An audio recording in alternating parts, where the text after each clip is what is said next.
तुम्ही ज्या मेंढ्यांच्या जाहिरातीचं कॅम्पेन करताय, म्हणजे त्यांचे नेते नरेंद्र मोदी आहेत, बाळासाहेब ठाकरे नाहीत ना. बाळासाहेब ठाकरेंचा फोटो नखा एवढा आपण नाही.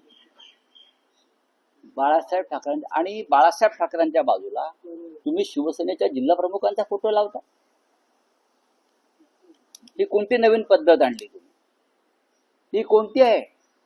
आनंद दिघे हे आमचे प्रिय सहकारी, ते शिवसेनेचे नेतेही नव्हते, ते उपनेते नव्हते, ते ठाण्याचे जिल्हा प्रमुख होते. तुम्ही हिंदुहृदय सम्राट बाळासाहेब ठाकरे यांच्या बरोबरीनं का तुम्हाला बाळासाहेब ठाकरेंचा ब्रँड ह्या लोकांना खतम करायचा आहे का? अशा पद्धतीनं बाळासाहेब ठाकरेंचा ब्रँड अशा प्रकारे खतम होणार नाही. हा एक राष्ट्रीय कट आहे की बाळासाहेबांच्या बरोबरीनं तुम्ही अजून एक फोटो लावा. मिस्टर मिंदेला हे कळत नाही की बाळासाहेब ठाकरे हे बाळासाहेब ठाकरे. मिस्टर जे आमचे आनंद दिघे आहेत हे जिल्हा प्रमुख, शेवटपर्यंत जिल्हा प्रमुख होते. तुम्ही जिल्हा प्रमुखांना शिवसेना प्रमुखांच्या बरोबरीनं बसवून काय दाखवताय नरेंद्र मोदी आणि अमित शहाना? की अमित शहाचाच हा आदेश आहे की बाळासाहेबांचं महत्व अजून कमी करा. बाळासाहेबांचं, हिंदुहृदय सम्राटांचं महत्व कमी करण्यासाठी हे जे तुम्ही केलेलं आहे ना, हे जनता लक्षात ठेवते आहे, एवढं तुम्हाला मी सांगतो. ठाण्यात नाराजी म्हणजे ठाणे यांच्या बापाचं आहे का? ठाणे शिवसेनेचं आहे, बाळासाहेब ठाकरेंचं आणि आनंद दिघे यांचं शिवसेनेचं, यांच्या शिवसेनेचं नाही. मी अत्यंत जबाबदारीनं कालचं विधान केलं आहे आणि त्याच्यामुळे ज्यांना मिरच्या लागायच्या आहेत त्या लागलेल्या आहेत. तुम्ही आनंद दिघे साहेबांचा फोटो हा मोदीपेक्षा मोठा घ्या ना. मोदीला मोठं ठरवून किंवा बाळासाहेब ठाकरेंना छोटं ठरवून तुम्ही जे काय करताय, ही भारतीय जनता पक्षाची एक रणनीती आहे. बाळासाहेब ठाकरेंचं नेतृत्व खुलं करायचं या महाराष्ट्रात आणि देशामध्ये. एक लक्षात घेतलं पाहिजे. काल ज्यांनी माझा निषेध केला, मी त्यांचं स्वागत करतो. हे कोण आहेत? हे सगळे गद्दार आहेत. हे सगळे एक नंबरचे शिवसेनेतून बाहेर पडलेले गद्दार आहेत. गद्दारांनी निष्ठावंत, देशभक्त आणि महाराष्ट्र धर्माचं पालन करणाऱ्या धर्मवीर आनंद दिघे यांचं नाव घ्यायचं त्यांना अधिकार नाही. बाकी सोडूनच द्या. हे त्यांच्या नावाचं राजकारण करतात. आनंद दिघ्यांनी आमच्या कधी शिवसेना विकली नाही. व्यापाऱ्यांना, बिल्डरांना, शहा, मोदी यांच्यासारख्या राजकीय व्यापाऱ्यांच्या पायावर आनंद दिघ्यांनी कधी शिवसेना ठेवली नाही. आनंद दिघ्यांवरती अनेक संकट आली, त्यांना टाळाही लावला, म्हणून ते शेपूट घालून त्यांनी पक्षांतर केलं नाही. गांडूसारखं हे जे स्वतःला दिघ्यांचे शिष्य वगैरे समजतात ना, त्यांनी कधीही आनंद दिघे साहेबांनी, त्यांच्याने आमचे सगळ्यांचे संबंध होते चांगले. हे कालची पोरं आहेत सगळी.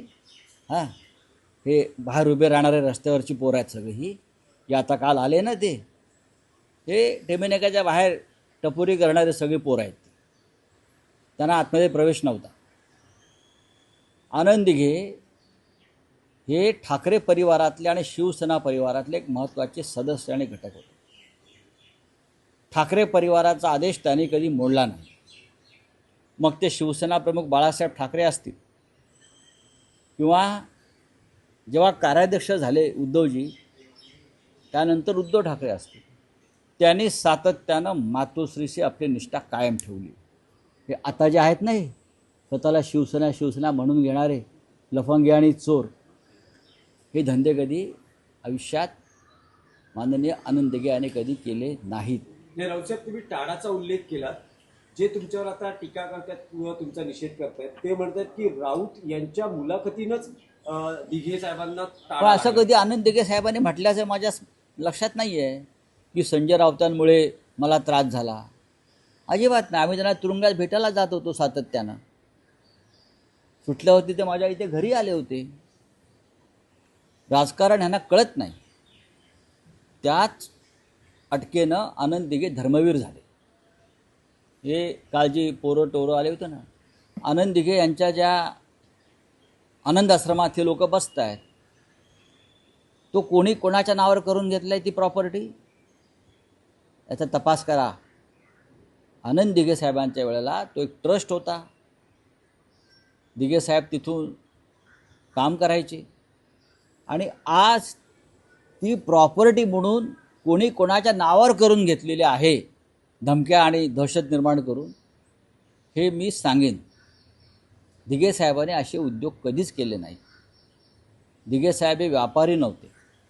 त्यांनी शिवसेनेचा व्यापार केला नाही आणि त्यांनी कधीही कोणत्याही पदासाठी मातोश्रीवरती मला स्वतःला काही पद पाहिजे, मला मुख्यमंत्री व्हायचं आहे, मला मंत्री व्हायचं आहे, मला नेता व्हायचं आहे, अशी कधीच मागणी केली नाही.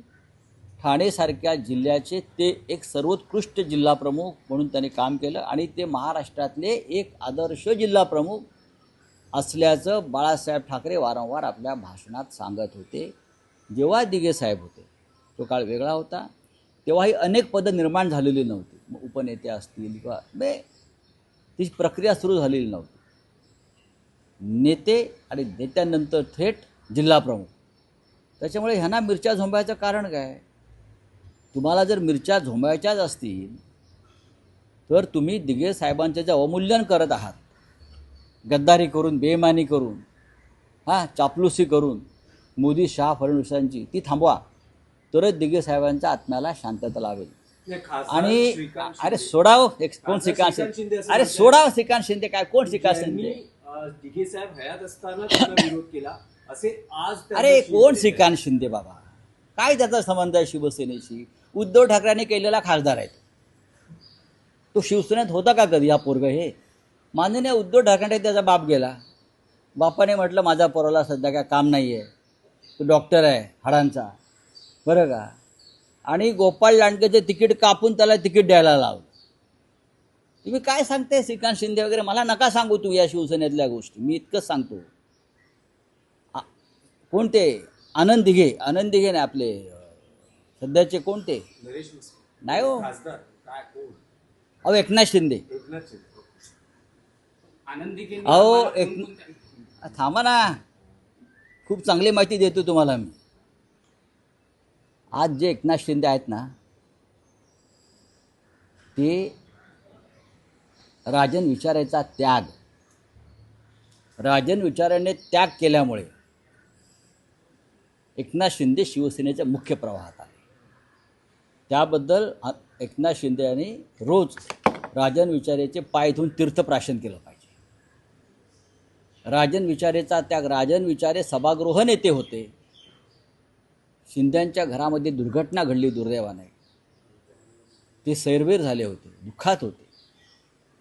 त्यांना दुःखातून बाहेर काढण्यासाठी राजन विचारे यांनी आनंद दिघे यांच्याकडे प्रस्ताव ठेवला की साहेब, हा आपला कार्यकर्ता आहे, त्याच्या घरामध्ये दुर्घटना घडलेली आहे, त्यांच्या 2 मुलांचं दुर्दैवानं निधन झालं आहे, आपण त्यांना सभागृह नेते करून त्यांना आपल्या कामामध्ये सहभागी करून घेऊया. कळलं? हा राजन विचारांचा त्याग आहे. दिघे आणि राजन विचारां त्याला उद्धव ठाकरे साहेबांनी मान्यता दिली. हो करा, एकनाथ आपला कार्यकर्ता आहे, त्याच्यावर डोंगर कोसळला आहे दुःखाचा. हे असे प्रसंग आहेत. हो, हे आता काय आम्हाला निष्ठेच्या गोष्टी सांगतायत? हे कालची जे लफंगी पोरं रस्त्यावरती उतरलेली होती, त्यांना काय माहिती आनंद दिघे? त्यांना काय माहिती तिकडले राजन विचारे, सतीश प्रधान, मोदा जोशी, माहिती आहेत का त्यांना? हा पक्ष तिथे कोणी उभा केला? काल जे उतरले ते ठेकेदारांची पोरं होती, बहुसंख्य लाभार्थी होते. हे सगळे छोटे छोटे ठेकेदार जे निर्माण केले आहेत मधल्या काळामध्ये, हे, आणि तुम्ही हे शिवसेनेचे श्रेय त्यांच्या पोराटोरांना देऊ नका. त्यांना उद्धव ठाकरेंनी खासदार केल्या कल्याण डोंबिवलीमध्ये 2 वेळेला. काय कर्तृत्व होतं त्यांचं मला सांगा. मी कधी हा विषय काढलेला नाही. माझ्या नादाला लागू नका. परत सांगतो, माझ्या निष्ठा या माननीय बाळासाहेब ठाकरेंबरोबर कायम राहायला, उद्योजींबरोबर राहिलेले आहे. तुम्ही कोणी निष्ठावंत माझ्यासमोर आला आणि त्यांनी माझ्या संदर्भात काही वक्तव्य केलं तर मी नक्कीच मान्य करेन की तुम्हाला अधिकार आहे. पण ज्यांनी पक्षाशी बेईमानी आणि गद्दारी गेली ठाकरे कुटुंबाशी, त्यांनी हे धंदे करूच. हे पेड आहेत सगळे. कालच्याच त्या आंदोलनाला 100 का 150 असतील. कालच त्यांनी 5-50 लाख खर्च केले असतील मला शिवाय